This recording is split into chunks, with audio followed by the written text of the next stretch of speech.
নমস্কাৰ। আজি আলোচনা কৰিম বাজেট ইন দ্য পাৰ্লিয়ামেণ্ট আৰু বাকী থকা পাৰ্টখিনি। ইয়াৰ আগৰ পাৰ্টখিনি আপোনালোকে পাই যাব আমাৰ প্লে'লিষ্টত। আৰু আপোনালোকে যদি APSC প্ৰিলিমছ ক্ৰেক কৰিব বিচাৰিছে আৰু বেছি দিন নাই, গতিকে আমাৰ এই এটা PDF কৰ্চ এটা আছে। সেই PDF কৰ্চটো আপোনালোকে ল'ব পাৰে। এইটোত আপোনালোকে গোটেইখিনি স্মাৰ্ট নোটছ পাই যাব। প্ৰিলিমছৰ কাৰণে যিমানখিনি দৰকাৰ হয়, একো এক্সট্ৰাকৈ নাই, একো কমকৈও নাই। যিমানখিনি দৰকাৰ হয়, এটা প্ৰিলিমছ ক্লিয়াৰ কৰিবলৈ আপোনালোকক কিমান মাৰ্কছ লাগে। যোৱাবাৰ কাট অফ আছিলে 75 to 85, ঠিক আছে। তো আপোনালোকে 90, 100 আৰামছে স্ক'ৰ কৰিব পাৰিব 200ৰ ভিতৰত। চ' স্মাৰ্ট প্ৰিপেৰেশ্যন কৰিলেহে পৰীক্ষাটো ক্লিয়াৰ হোৱাৰ সম্ভাৱনা আছে। আৰু স্মাৰ্ট প্ৰিপেৰেশ্যনৰ কাৰণে স্মাৰ্ট নোটছ এই আমাৰ যোনটো PDF কৰ্চ আছে তাত পাই যাব। 499ত পাই যাব। গোটেইখিনি থাকিব, কাৰেণ্ট এফেয়াৰ্ছ থাকিব, পলিটি নোটছ থাকিব, হিষ্ট্ৰী নোটছ, তাৰপিছত geography notes, Assam specific notes.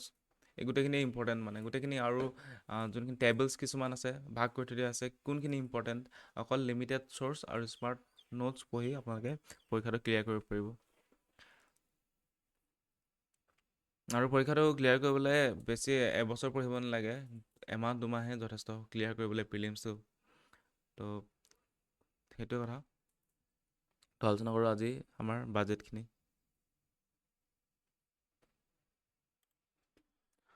তো budget in the parliament and this is also' A part of the smart notes. তো এইখন যদি ইবুক আপোনালোকে এক্সট্ৰাকৈ ল'ব বিচাৰিছে তেন্তে পাব। ৱেবছাইটত ভিজিট কৰিলে হৈ গ'ল, তলত লিংক দিয়া আছে। তো বাজেট ইন দ্য পাৰ্লিয়ামেণ্ট, এতিয়া আমি বাজেট চাওঁ। আগতে চালোঁ আমি পাৰ্লিয়ামেণ্টৰ গোটেইখিনি বস্তু চালোঁ, ঠিক আছে। লোকসভা চালোঁ, ৰাজ্যসভা চালোঁ, তাৰপিছত পাৰ্লিয়ামেণ্টাৰী কমিটি কিছুমান চালোঁ। কমিটি চোৱা নাই এতিয়ালৈকে। আৰু কি চালোঁ আমি, বিল কিছুমান চালোঁ। ফাইনেন্সিয়েল বিল, পাব্লিক বিল, প্ৰাইভেট বিল কি হয়, মানি বিল কি হয়, ফাইনেন্সিয়েল বিল কাক কয়, গোটেইখিনি চোৱা হ'ল বস্তু। তাৰপিছত যোনখিনি বাজেট ছেশ্যন হয়, কুৱেশ্যন আৱাৰ থাকে, তাৰপিছত আৰু কি থাকে, জিৰ' আৱাৰ থাকে। তো এই গোটেই বস্তুখিনি কি হয়, মোচন বিষয়ে চালোঁ। গোটেইখিনি আমি পাৰ্লিয়ামেণ্টৰ লগত জড়িত গোটেইখিনি বস্তু চালোঁ। পাৰ্লিয়ামেণ্টাৰী কমিটিৰ পিছত চাম আমি। তো this all are the smart notes, ঠিক আছে। তো এইখিনি পঢ়ি আপোনালোকে ক্লিয়াৰ কৰিব পাৰিব পৰীক্ষাটো। ইমান ডাঙৰ ডাঙৰ কিতাপ পঢ়ি কেতিয়াও কৰিব নোৱাৰে। ডাঙৰ কিতাপ অনলি ফৰ আণ্ডাৰষ্টেণ্ডিং, বাট পৰীক্ষাত বহিবলৈ, পৰীক্ষাটো পাছ কৰিবলৈ সৰু নোটছ অৰ্থাৎ শ্বৰ্ট নোটছো অতি ইম্পৰ্টেণ্ট। এইটো কোনো কথা নকয়, টপাৰ্ছে কেতিয়াও নকয় এইটো কথা, মানে ছেক্ৰেটেৰী বুলি কেতিয়াও নকয়। কিমান দিন পঢ়ি পঢ়ি ছিক্ৰেট এটা মেইনটেইন কৰে, সেই ছিক্ৰেচিটো কোনোবাই কাৰোবাক ক'ব নেকি? কেতিয়াও নকয়, ঠিক আছে। All the internet views R মানে নট ফুল্লি ৰিভিলড, ঠিক আছে।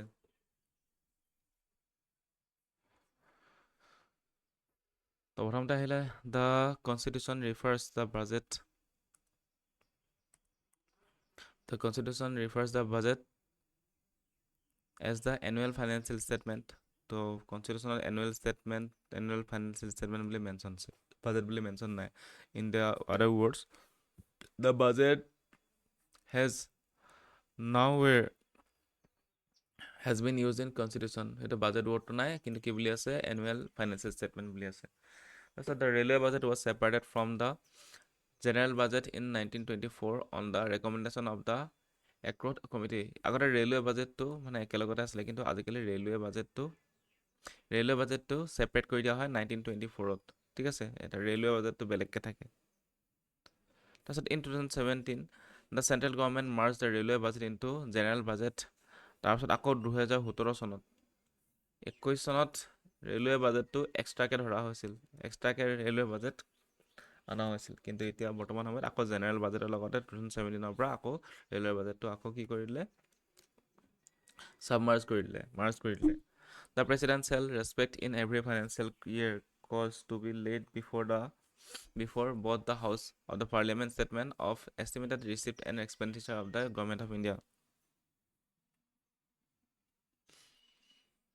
এটা দ্য প্ৰেচিডেণ্টে কি কৰে, the president shall in respect of every financial year, গোটেইকেইটা ফাইনেন্সিয়েল ইয়েৰতে lay before the both houses parliament statement of estimated receipt of expenditure of the government of India for that year, এটা মানে expenditure উলিয়াই মানে, ঠিক আছে, সেই ইয়েৰটোৰ কাৰণে। তাৰপিছত ন demand No demand for grant shall be made except the recommendation of the president. প্ৰেচিডেণ্টই ৰেকমেণ্ডেশ্যন নিদিয়াকৈ কোনো ডিমাণ্ড ফৰ গ্ৰাণ্ট নিদিয়ে, পইচা উলিয়াই নিদিয়ে। তাৰপিছত no money shall be withdrawn from the consolidated fund of India except under the appropriation made by law. আৰু কনচলিডেট fund of ইণ্ডিয়াৰ পৰা ডাইৰেক্ট উলিয়াওঁ বুলি ক'লে উলিয়াব নোৱাৰে, সেইটো এপ্ৰপ্ৰিয়েশ্যন লাগিব আৰু এইটো কনষ্টিটিউশ্যনত আইনত লিখা থাকিব লাগিব, ঠিক আছে, নহ'লে ল' দ্বাৰাহে হ'ব বস্তুটো, ঠিক আছে, এনেই উলিয়াওঁ বুলি ক'লে উলিয়াব নোৱাৰে, এটা প্ৰচিডিউৰ ফ'ল' কৰিব।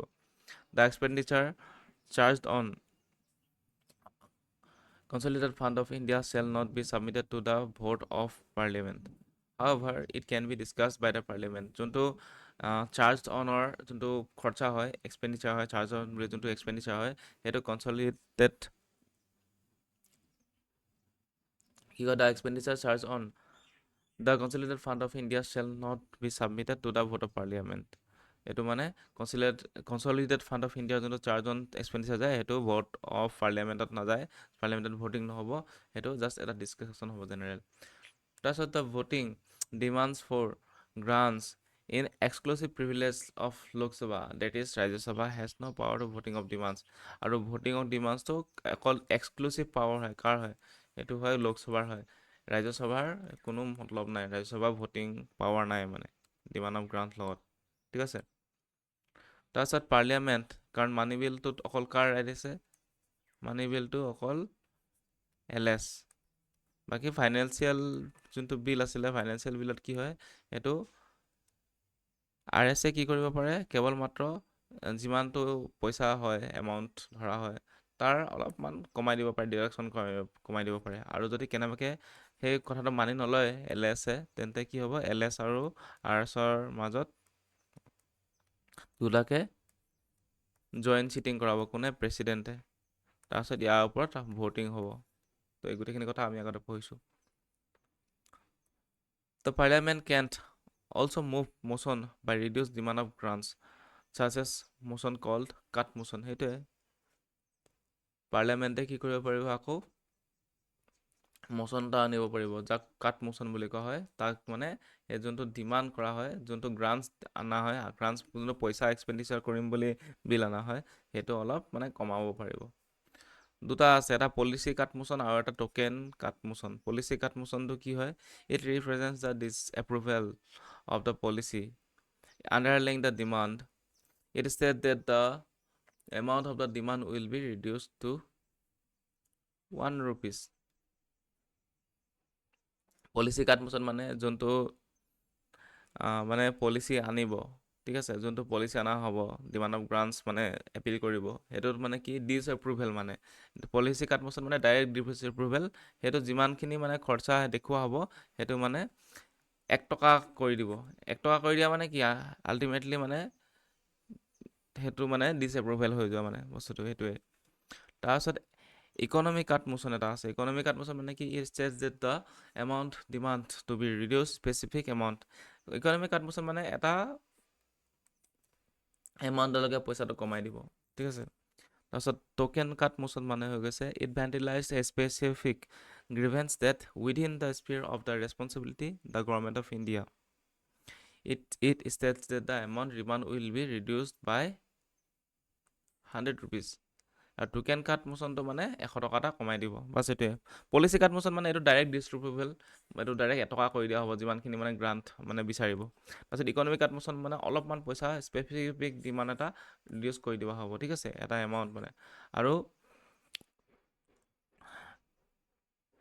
টোকেন কাট মোচন মানে 100 টকা এটা কমাই দিয়া হ'ব, ঠিক আছে। It ventilate the specific grievance that within in the sphere of responsibility of the government and states that the amount of the demand will be reduced to 100। এতিয়া আমি চাই লওঁ, the constitution of the India provides for following 3 kinds of demands for the central government। So constitution of India provides following 3 funds, তলত 3টা ধৰণৰ funds থাকে, ঠিক আছে। কোনে দিয়ে, এইটো চেন্ট্ৰেল অফ গভৰ্ণমেণ্টে প্ৰভাইড কৰে। The constitution of India provides the following 3 kinds of funds for the central government। Central গভৰ্ণমেণ্টৰ বাবে কনষ্টিটিউশ্যনে 3টা থ্ৰী কাইণ্ড অফ ফাণ্ডছ মানে প্ৰভাইড কৰে। প্ৰথমটো হৈছে কনচলিডেটেড ফাণ্ড অফ ইণ্ডিয়া, এইটো আৰ্টিকল 266 মনত হ'ব, ইম্পৰ্টেণ্ট ভেৰি। তাৰপিছত fund which all the receipt are credited and all payments are debited, য'ত মানে গোটেই পইচাবোৰ জমা হয়হি আৰু য'ৰ পৰা গোটেই পইচাবোৰ যায় খৰচাৰ বাবে, তো সেইটো হৈছে কনচলিডেটেড ফাণ্ড অফ ইণ্ডিয়া, মানে মেইন ফাণ্ডটোৱে হৈছে কনচলিডেটেড ফাণ্ড অফ ইণ্ডিয়া। তাৰপিছত all the legally authorise payment on behalf of the government of India are made out of this fund, no' money out of this fund can be appropriated except in accordance with the parliament law, যোনটো parliamentary law' দ্বাৰাহে এই পইচাটো অহা যোৱা কৰিব, ঠিক আছে। অহাটো আহিব, কিন্তু যাবলৈ হ'লে পাৰ্লিয়ামেণ্টাৰী ল' মানে কি, যোনবোৰ মানে এটা প্ৰচিডিউৰ আছে, প্ৰচিডিউৰৰ থ্ৰুৱেদিহে যাব মানে, ঠিক আছে। আৰু এইটোৱে মানে মেইন বস্তুটো কনচলিডেটেড ফাণ্ড অফ ইণ্ডিয়া হৈ গৈছে ফাণ্ডছ হুইচ অল ৰিচিপ্ট, গোটেই ৰিচিপ্ট য'ত সোমাব পইচাখিনি, আৰু অল পে'মেণ্টছ আৰ ডেবিটেড, আৰু যিমান পইচা যাব, আৰু এইটো all legally authorise payments on behalf of the government of India, legally যিমান অথৰাইজ পে'মেণ্ট হ'ব মানে গভৰ্ণমেণ্ট অফ ইণ্ডিয়াৰ দ্বাৰা হ'ব, সেইটো গোটেই কনচলিডেটেড ফাণ্ডৰ পৰা আহিব। তাৰপিছত নেক্সটটো হৈ গৈছে কি, আৰু এইটো কি, ন' মানি, কোনো ধৰণৰ মানি আউট নহ'ব উইদাউট কি appropriate procedure accordings to the parliamentary law' দ্বাৰাহে যাব। উইদাউট পাৰ্লিয়ামেণ্টাৰী ল' কোনো ধৰণৰ মানি আউট কেতিয়াও নহ'ব। তাৰপিছত ছেকেণ্ডটো হৈছে পাব্লিক একাউণ্ট অফ ইণ্ডিয়া, এইটো আৰ্টিকল 266 হয়। All other public money other than those who are credited to the consolidated fund of India receive by or on behalf of the government of India shall be credited to the public account. এই consolidated fund of ইণ্ডিয়াত যোনখিনি পইচা নাযায় আৰু বাকী যিমান পইচা আছে, all the other public money receive by or on behalf of the government of India shall be credited to public account of India include the provide fund deposits থাকিব, তাৰপিছত judicial deposit, saving bank deposit, departmental deposit, remittance and so' on, এই গোটেইখিনি বস্তু এই public একাউণ্টত থাকিব, public account of ইণ্ডিয়াত থাকিব। And this account is operated by executive action, that is payment from this account can made by without parliamentary appropriation, আৰু এই যোনটো পাব্লিক একাউণ্ট অফ ইণ্ডিয়া আছে, এইটো মানে উইদাউট কি হ'ব, পাৰ্লিয়ামেণ্টাৰী এপ্ৰপ্ৰিয়েশ্যনো এইটো মানে কি হ'ব, পইচা আউট যাব পাৰিব ইয়াৰ পৰা। তাৰপিছত আৰু এটা আছে contingency fund of India. Contingency fund of India মানে কি, যোনটো ইমাৰ্জেঞ্চি টাইমত, কণ্টিজেঞ্চি এই দুটা মানে মিলিত হৈ আছে, তো এইটোতো মনত থাকিলে হৈ গ'ল। Article 267, the Parliament enacted the Contingency Fund of India Act 1950, 1950 এইটো এক্টটো আনিছে, আৰু তাৰ আণ্ডাৰতে কণ্টিজেঞ্চি ফাণ্ড অফ ইণ্ডিয়া কি কৰা হৈছে, বনোৱা হৈছে, ঠিক আছে। This fund is placed at the disposable of the president, আৰু এইটো মানে ফাণ্ডটো যাবলৈ প্ৰেচিডেণ্টক লাগিব, ঠিক আছে। This fund is placed at the disposal of the president and he can make advance out of it to meet unforeseen expenditure pending its authorization of the parliament, মানে কণ্টিজেঞ্চি ফাণ্ড অফ ইণ্ডিয়া মানে হৈ গৈছে যে যোনটো fund কেৱল মাত্ৰ emergency টাইমত মানে থাকিব, তো সেইটো হৈছে কণ্টিজেঞ্চি ফাণ্ড, ইমাৰ্জেঞ্চি টাইমত ইউজ কৰা হ'ব, মানে এইটো মানে সাঁচি ৰাখিব মানে কণ্টিজেঞ্চি ফাণ্ড অফ ইণ্ডিয়াটো। তাৰপিছতে হৈছে পজিশ্যন অফ ৰাজ্যসভা, ইয়াৰ আগতে চাই লওঁ আমি যোনটো পাব্লিক একাউণ্টটো আকৌ এবাৰ চাই লওঁ, পাব্লিক একাউণ্ট অফ ইণ্ডিয়া ক'ত আছিলে, এইটো যেনেকৈ ফাণ্ড ডিপ'জিট হৈ গ'ল, তাৰপিছত judicial deposit, saving bank deposit, department deposit, remittance, এই গোটেইখিনি মানে পাব্লিক একাউণ্ট অফ ইণ্ডিয়াত আহে। আৰু এইটো যিমানখিনি পইচা পাব্লিক মানে ৰিচিভ কৰা হয়, গভৰ্ণমেণ্ট অফ ইণ্ডিয়াই যিমান পইচা ৰিচিভ কৰে, ঠিক আছে, ক'ৰ পৰা, মানুহৰ পৰা, পাব্লিকৰ পৰা, তো সেইখিনি যদি কনচলিডেটেড ফাণ্ড অফ ইণ্ডিয়াত নাযায়, তেন্তে সেইটো ক'ত যাব, ডাইৰেক্ট ইয়াত আহি যাব, এই পাব্লিক একাউণ্টত যাবগৈ, সেইটোৱে কথা।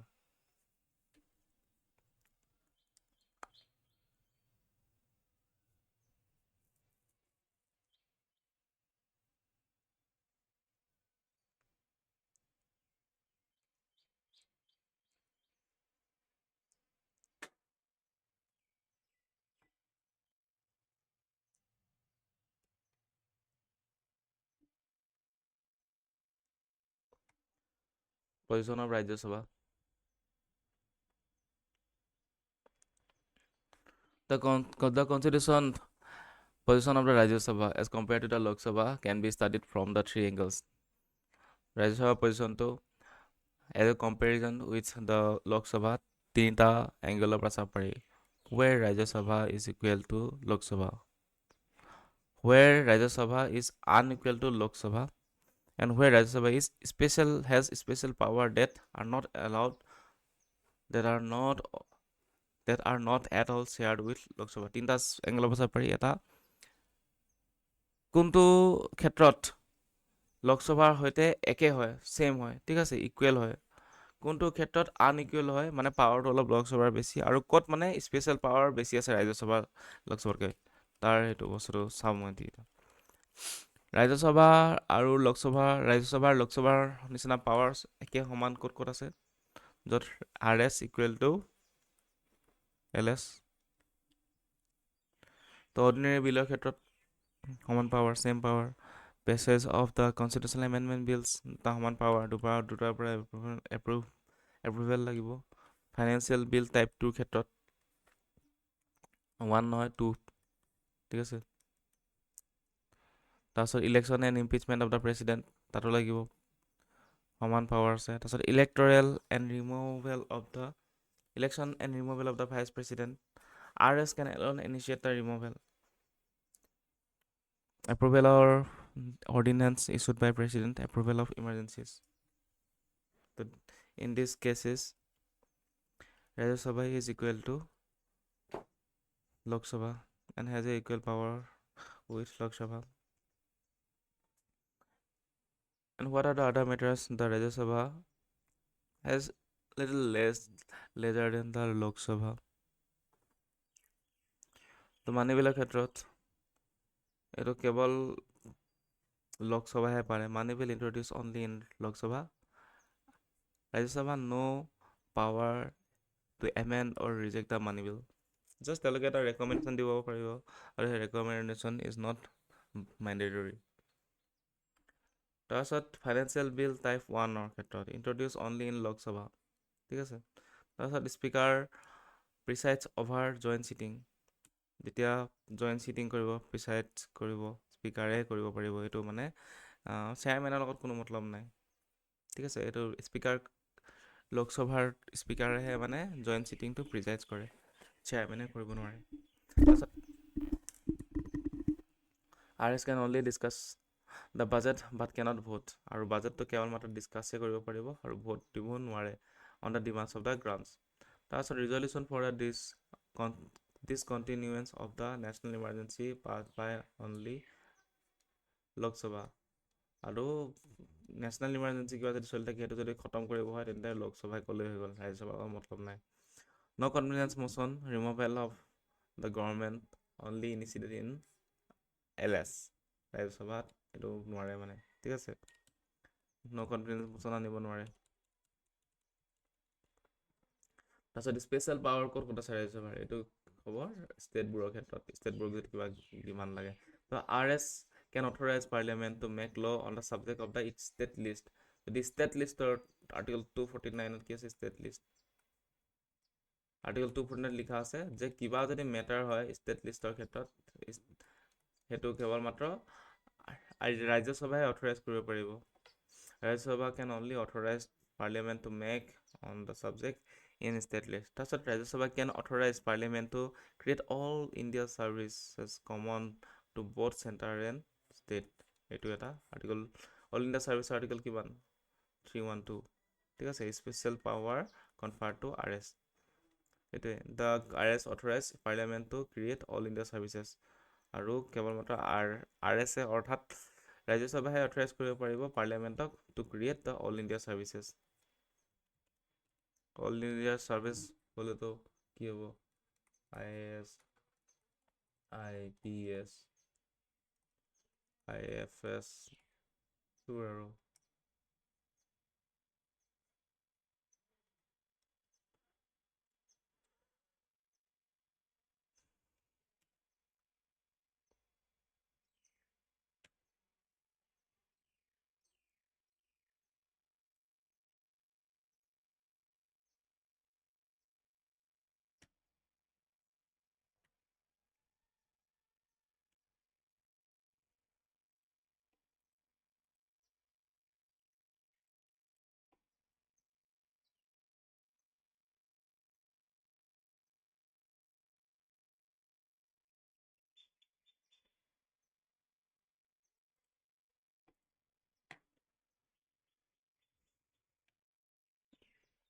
Parliamentary privilege. The parliamentary privilege চাই লওঁ. The parliamentary privilege are special rights, immunities, and exemptions enjoyed by the two house of the parliament, their committees, and their members. এটা parliamentary privilege হয়, য'ত মানে parliamentary privilege আৰু special right হয় কিছুমান, যোনটো special right হয়, immunity হয়, আৰু exemption হয়, ঠিক আছে, তিনিটা হয়, যোনটো দুইটা RS and LS দুইটাই মানে কি হয়, এনজয় কৰিব পাৰে. The parliamentary privilege, the parliamentary privileges also extends to the Attorney General of India and Union ministers, but the parliamentary privileges do not extend the President, who is also an integral part of the Parliament. এই parliamentary privilege to President নাপায়, but he is a part of the Parliament, but President cannot enjoy the parliamentary privileges, but all the Union minister আৰু Attorney General of India মানে এই parliamentary privilege to পায়. তাৰপিছত হৈছে originally the Constitution 105 article expressly mentioned two privileges, that is freedom of speech in the parliament and right to publication of its proceeding. তো দুটা ধৰণৰ originally দুটা ধৰণৰ প্ৰিভিলেজ আছে. এটা হ'ল freedom of speech in the পাৰ্লিয়ামেণ্টত যিকোনো ধৰণৰ কথা ক'ব পাৰিব, তাৰ ওপৰত কোনো ধৰণৰ একশ্যন নহ'ব, ঠিক আছে. আৰু ছেকেণ্ডটো হৈ গ'ল right of the publication of its proceeding, আৰু পাব্লিকেশ্যন কৰিব পাৰিব আৰু ইয়াৰ প্ৰচিডিংছ কৰিব পাৰিব. তাৰপিছত কালেক্টিভ প্ৰিভিলেজ আৰু individual privilege. Collective privilege as a whole চবৰে কেনেকৈ ধৰণৰ প্ৰিভিলেজেছ আছে, তাৰপিছত আমি চাম ইণ্ডিভিজুৱেল প্ৰিভিলেজ কি থাকিব. তো কালেক্টিভ প্ৰিভিলেজৰ ক্ষেত্ৰত it has the right to publish its report, debates and proceeding, and also' the right to prohibit the others from publishing the same. সেইটোৱে পাব্লিছ কৰিব পাৰিব, ৰিপৰ্ট পাব্লিছ কৰিব পাৰিব, ডিবেট কৰিব পাৰিব, প্ৰচিডিং কৰিব পাৰিব, সেইটো ৰাইট আছে as a whole collective privilege. তাৰপিছত it can exclude the strangers from proceeding and hold secret things, ঠিক আছে. তাৰপিছত ইট কেন এক্সক্লুড ষ্ট্ৰেঞ্জাৰ্ছসমূহক ইয়াৰ প্ৰচিডিং ৰখাব পাৰিব আৰু চিক্ৰেট থিংছবোৰ হোল্ড কৰিব পাৰিব. তাৰপিছত it can make the rules, regulate its on procedure and conduct of business to execute, ই ৰুল বনাব পাৰিব এজ এ কালেক্টিভ প্ৰিভিলেজ. তাৰপিছত it can punish members as well as আউটছাইডাৰ্ছ for breach of this privilege. যদি কোনোবাই যদি breach কৰে এই প্ৰিভিলেজসমূহ punish কৰিব পাৰিব. It can right to receive the immediate information of arrest, detention, conviction, imprisonment, and release of the member. যদি কোনো এজন মেম্বাৰক LS হওক RS হওক যদি ইমপ্ৰিজনমেণ্ট দিছে, এৰেষ্ট কৰিছে, ডিটেনশ্যন কৰিছে, কনভিকশ্যন কৰিছে, ইমপ্ৰিজনমেণ্ট কৰিছে, তেন্তে ডাইৰেক্ট মানে ইমিডিয়েট ইনফৰমেশ্যন লওঁ বুলি ক'লে ল'ব পাৰিব. তাৰপিছত the court are prohibited to, এইটো মানে চবৰে মানে ঠিক আছে, চবৰে এইটো ৰাইটছ হয়, কালেক্টিভ এইটো প্ৰিভিলেজ. তাৰপিছত the court are prohibited to inquiry in to the proceedings of the house of and its committees. যদি হাউচে নহ'লে কোনো ইয়াৰ কমিটিসমূহে কিবা প্ৰচিডিং কৰে, তেন্তে সেইটো মানে কোৰ্টে একো তাত মাত মাতিব নোৱাৰে, ইনকুৱাৰী কৰিব নোৱাৰে, ঠিক আছে, কোৰ্ট আৰ প্ৰহিবিটেড. তাৰপিছত no' person either the member or outsider can be arrested on and no legal process, civil and criminal, can be served within the precincts of the house with the permission of the presiding officer. No person, no person can be arrested and no legal process can be served within the precincts of the house without permission of the presiding officer. তো presiding অফিচাৰৰ মানে কি, permission বিনা কোনো মানুহকে arrest কৰিব নোৱাৰে. No' person can be arrest and কি ন' লিগেল প্ৰচেছ, কোনো ধৰণৰ লিগেল প্ৰচেছ নহয়, মানে এই পুলিচৰ ধৰাধৰি মানে এৰেষ্ট নহ'ব, মানে লিগেল প্ৰচেছ নহ'ব. লিগেল প্ৰচেছ মানে কি, য'ত পুলিচে ধৰি লৈ যায়, কাষ্টিডিত কৰে, সেইবোৰ নহ'ব আৰু, ঠিক আছে. তো সেইটো কালেক্টিভ প্ৰিভিলেজ হয়. এতিয়া আমি চাম ইণ্ডিভিজুৱেল প্ৰিভিলেজ কি কি আছে, ব্যক্তিগতভাৱে কি কি প্ৰিভিলেজ পায়. তো প্ৰথমটো হৈ গৈছে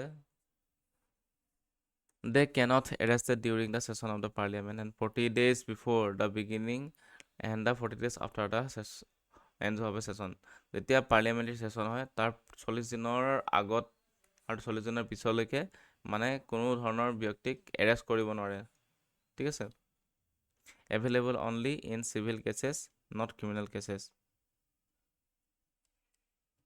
যদি চিভিল কেছেছ হয় তেতিয়াহ'লে মানে কোনো ধৰণৰ ব্যক্তি এৰেষ্ট নহয় কিন্তু ক্ৰিমিনেল কেছত নহয় ক্ৰিমিনেল কেছত হ'ব পাৰিব এৰেষ্ট ঠিক আছে দুটা কেছ আছে এটা চিভিল আৰু এটা কি ক্ৰিমিনেল তো চিভিল কেছত মানে এৰেষ্ট নহ'ব 40 দিনত মানে কি প্লাছ মাইনাছ তাৰপিছত যদি ক্ৰিমিনেল হয়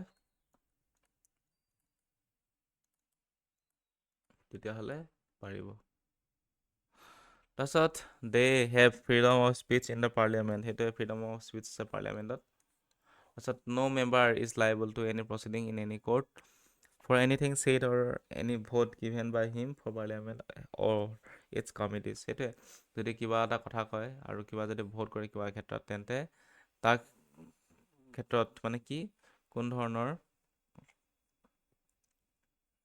কোৰ্টত মানে কোন ধৰণৰ কাৰবাৰী নহ'ব মানে সেইটোৱে তো they are exempted from jury service they can refuse to give evidence or appear as a witness in the case pending in a court where parliament is in session যেতিয়া পাৰ্লিয়ামেণ্ট ছেছন চলি থাকে তেতিয়া মানে তেওঁলোকে কোনো ধৰণৰ কি জুৰি ছাৰ্ভিচৰ পৰা বিৰত থাকিব পাৰিব ঠিক আছে তেওঁলোকে ৰিফিউজ কৰিব পাৰিব আৰু যদি কিবা মানে কি প্ৰমাণ চবুত বুলি কয় যে সেই চবুত মানে গিভ এভিডেন্স হিচাপে আৰু এপিয়াৰ হ'বলৈ মানে আই উইটনেছ যদি থাকেও তেখেতে কিবা এটা তো সেইটো মানে তেওঁলোকে ৰিফিউজ কৰিব পাৰিব মই যাব নোৱাৰোঁ দেই বুলি ক'ব পাৰিব মানে কোৰ্টত